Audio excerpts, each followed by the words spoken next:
পূর্ব সুন্দরবনের চাঁদপাই রেঞ্জের আমরপনিয়ার ছিলা এলাকায় লাগা আগুন নেভাতে কাজ শুরু করেছে ৫ বাহিনী।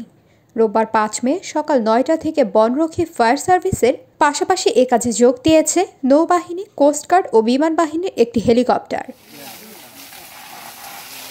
আমরা গতকালকে খবর পাওয়া মাত্রই ১০ সদস্য বিশিষ্ট একটি দল আমরা বর্তমানে এই অবস্থান করছি এবং বাংলাদেশ নৌবাহিনী যথাযথভাবে প্রতিবারের মতোই দেশের যে কোনো দুর্যোগ ব্যবস্থাপনা পরিচালনার জন্য আমরা ব্যবস্থা নিয়ে থাকি।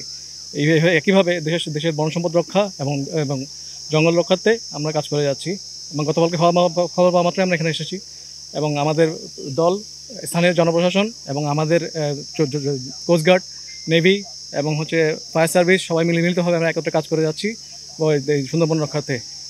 আমরা যতটুকু অবজার্ভ করেছি বর্তমানে যে ইনশাল্লাহ যদি সব কিছু ঠিক থাকে, আমরা যেভাবে কাজ চালিয়ে যাচ্ছি আমরা সবাই সম্মিলিতভাবে বেশি দিন সময় লাগবে না। ইনশাল্লাহ আমরা যদি পসিবল হয় 2 থেকে 3 দিনের মধ্যে আমরা ইনশাল্লাহ নিভিয়ে ফেলতে পারবো এবং একইভাবে আমরা বলতে পারি যদি আল্লাহ অশেষ রহমতে যদি একটু বৃষ্টি বর্ষণ হতে পারে এবং তাহলে এটা প্রাকৃতিকভাবে ইনশাল্লাহ আমাদের অনেক আমাদের আগুন নেভাতে অনেক হেল্পফুল হবে এটা জিনিসটা।